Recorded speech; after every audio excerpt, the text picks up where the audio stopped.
when I walk through a jam. No one knows who I am. Put your head on my chest, and I'm Mr. Success. Good morning. You are listening to the Inevitable Radio Show and Mr. Success. Old Blue Eyes. Love that song. I hope you are creating great success in your life.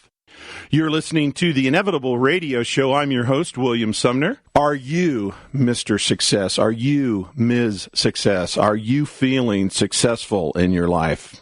We talk about success. We talk about failure. We talk about rejection. We talk about how our mind and psychology works here.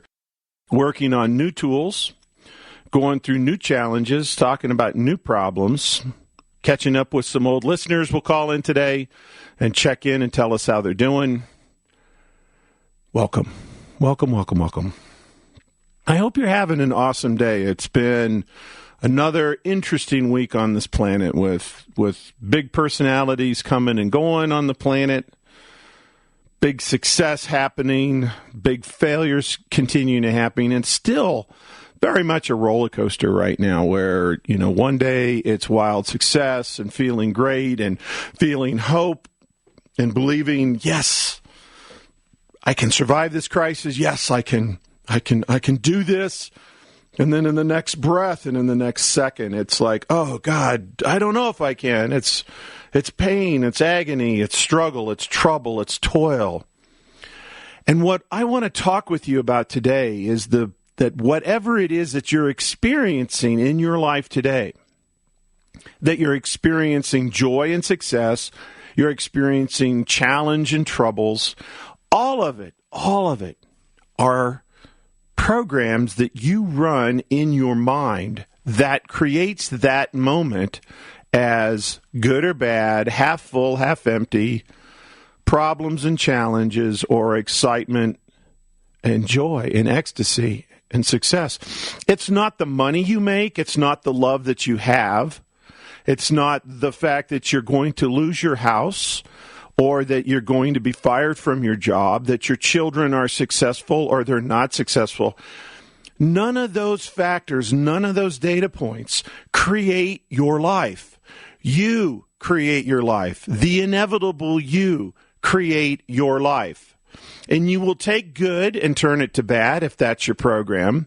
You will take bad and turn it to good, which, by the way, it's only 10% or less of the planet has a solid, consistent, habitual ability to do that, program to do that, belief that they can do that they can take bad and turn it to good.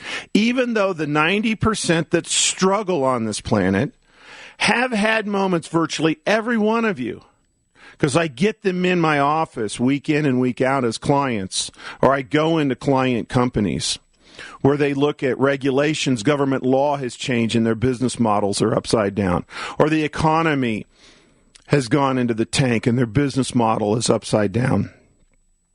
And they go, oh, we're not successful because, and they tell a story. Government law has changed the business. The economy changed our clients.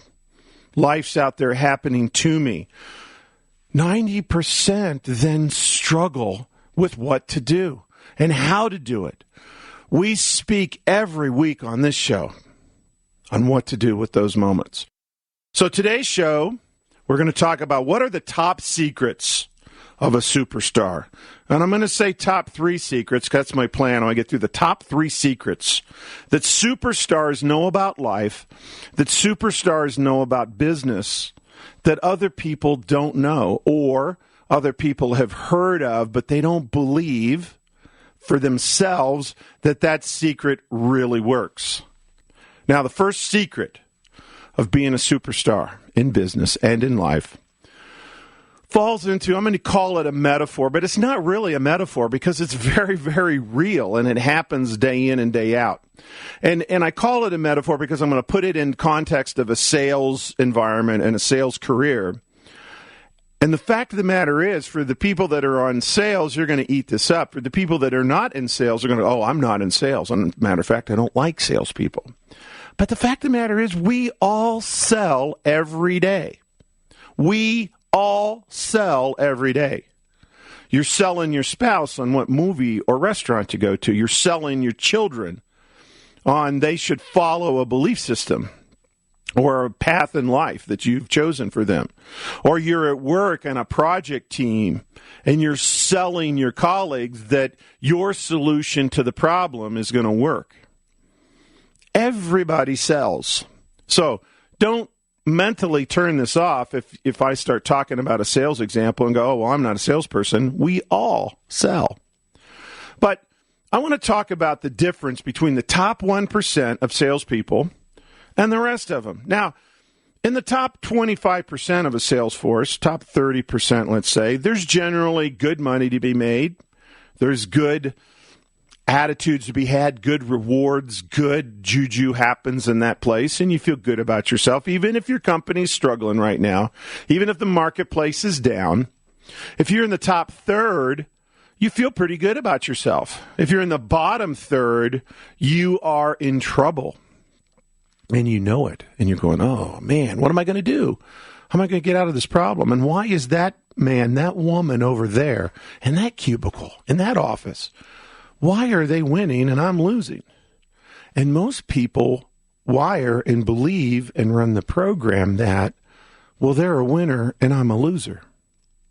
Or they're have extraordinary gifts or something better, or they're luckier, or whatever it is that you perceive about them that makes them better than you. And even if you're pejorative, even if you're angry, even if you're, snide about it and go, oh, why are they number one? They are not very good. Oh, I can't believe they're number one. I don't believe they won the award. They're not that good. I'm better than they are.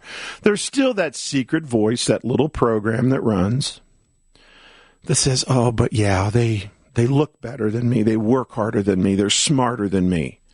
Or you run a program in the reverse. It's just the opposite that says, yeah, but I'm not. They're not good enough to win, but they're winning because they're lucky. But I know I'm not good enough to win. So some people actually center on the fact that they're just a loser, or that they're never going to be in the top half or the top third.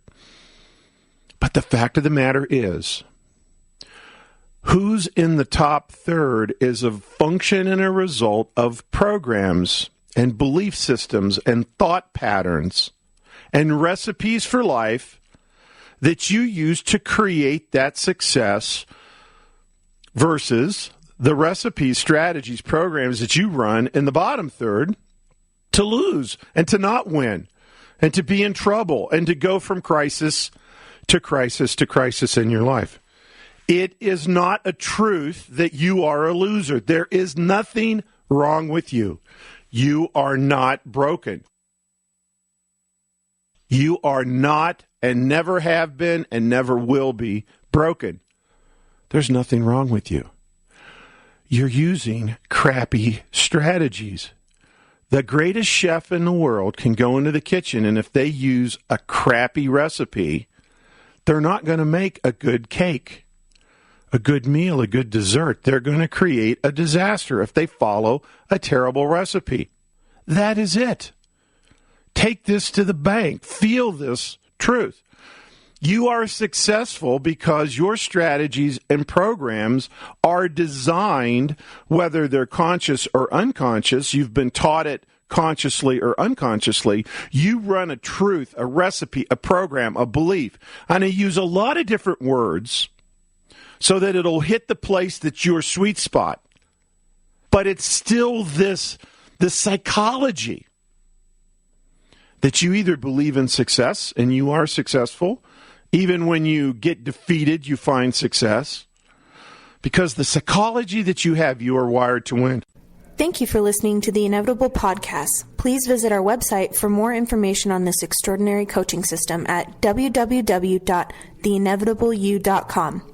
Then, sign up for your 2-week free trial of our membership to gain access to hundreds of hours of amazing content and tools just like this. Now, back to Bill. So, to go to the 1%, the biggest difference in the 1% is this. And I'm going to tell you, I'm going to call it the difference between closing and sales. Again, if you're in sales, you'll know these terms. If you're not in sales, closing is merely the act that it's done. They bought from you. And if you're not in sales, you closed your spouse to go to the restaurant you wanted when they wanted that one. You closed your child to act this way at a party versus the way their peers wanted them to act. That you have a moment with your spouse. And it's not so much you win, they lose, but that your thing, your belief, your action that you wanted in that moment, the other person bought it. When you think about it, sales is not an action on the part of the consumer. Sales is not a result on the part of the buying customer. Closing, when you close them, by definition, they buy it. They give you a credit card. They sign a contract. They send in paperwork. They go on your website and go, I want this, and here's my money. So the biggest difference in the top 1% of any sales force is the fact that they are extraordinarily better at closing versus sales. The reason why they are closers and other people are sales is a very simple truth. Sales, if your top priority is being a good salesperson, 99% of the time, the reason is you are concentrating, you are focused on this simple truth. Please like me. Like me. If you like me, the likelihood, probability that you're going to buy from me is high. Please like me. Please like my company. Please like my product. Please like me. I'm going to say things, do things, interact with you in such a way that you're going to like me. And if your shtick is you're going to like me because I'm interested in you and I ask 1,000 questions about you and you feel good around me, that's your recipe for like me. If your recipe for like me is I'm going to brag and tell you that I'm the best and I'm the greatest or my product is incredible or my company is awesome and I'm going to brag on or forcefully, confidently, with certainty tell you who I am, what my product is, and I'm not so focused on you, I'm just focused on telling you how great I am, that's your recipe, your strategy for please like me. If you're in a relationship, if you're beginning a relationship, and this works in sales, this works in love. When you're dating someone, you go on the first date, second date, third date. Your strategies are designed to say, please like me. I'm a good person. On my side of the fence, we work hard to be likable. Like me. And in that space, if you're good at that, there is an associated truth to that. When you focus on please like me, you'll get people a higher percentage to like you. And if they like you and you did a better job than your competitor, and they actually like you more, the tendency that they're going to buy from you is higher. So as a single source or a sole strategy or a driven major component to being a great salesperson or running a great business model is really around please like me, you're going to do generally pretty well. And if you are likable, you'll have success at sales. You will have a modicum of success in a love relationship with someone. Please like me. Oh, I'm going to say anything, do anything for you. My company's going to say anything, do anything for you so that you'll like us. And here's why you're going to like us. Because we have a better product, because we work harder, because our customer service is better. Please like me. Closers, on the other hand, have that as a deeper down the priority ladder of strategies. Their number one strategy when they walk into that meeting, when they send you an email, when they get on the phone with you, their number one strategy is, by golly, you're going to buy from me. I'm going to get you to buy from me. And I'm not going to take no for an answer. Well, I don't like you being so pushy. I don't care if you like me because my product's incredible. I don't care if you like me because it'll be the biggest mistake you've ever made to not buy from me. I don't care if you like me, because I'm in here to serve you, sir or madam. I'm in here to help your company. Buy from me. Please like me. Please like me. No, buy from me. You're going to buy from me. We're going to do this. And I don't care what it takes, what I have to prove to you, what do I have to do, what hoop do I have to jump through, what do I have to tell you, what do I have to focus on, what do I have to say to you. You're going to buy from me, by golly. And I'm not taking no for an answer. Can you feel the difference in those two people? Please like me. Please like my company. Please like my product. In fact, if you really knew me, you might not even like me, but you're going to like my company. My company's really good at what we do. The product we have is really good at what we do. Please like me. No, buy from me. You're going to buy from me. I am going to get you to sign this contract. It's the last thing I do. Do you feel the difference? Think of the things that you've done in your life. And this is the reason why it's important that we do this as a sales metaphor, but it's really true. If you're trying to convince your child on a strategy of what they should do at a party with drugs or alcohol, or what they should do at a moment when they're challenged, and you're like, as a mother or father, please like me. Or you approach a situation, a tough conflict with a friend, and you need to resolve a conflict in a relationship with a friend or a loved one, and it's please like me, versus this is the right thing to do. What do I have to do to convince you? You should know. Here's my facts. A, B, C, D. I'm right. You need to buy from me. You always will have a higher close percentage, but the problem is you have to be able to deal with rejection and resistance and obstinance, because the fact of the matter is, think of this. You're in a company, you're in at a customer, you're in a sales process, please like me. Even if they don't buy from you, what's generally the outcome? Oh, I'm really not going to be able to buy this from you, but by golly, I really liked you. And you walk away with no sale, but you feel good about yourself. Your strategy worked. They liked me. And so you go on to the next customer. And again, in that environment, if you're good with the strategy of please like me, you'll have generally higher sales numbers than your competition, whether it's your competition in your sales team itself, competition across the street where your competitors are working the same customers, selling the same kind of products. You'll generally have a higher degree of success. Closers, on the other hand, they get a lot of people irritated with them. They get a lot of people angry with them. And in that space, they have to have great belief systems to deal with rejection. And so when you tell them, I'm angry at you, you called my boss, well, you know what? You weren't buying from me. I went around you. And in some companies, you've burned bridges and made people angry, and that's okay. Because when you look at your close percentage on what you sell and where you sit in the sales force, you're at the top. You are at the top because you have incredible strategies, recipes, beliefs, programs. Again, lots of words.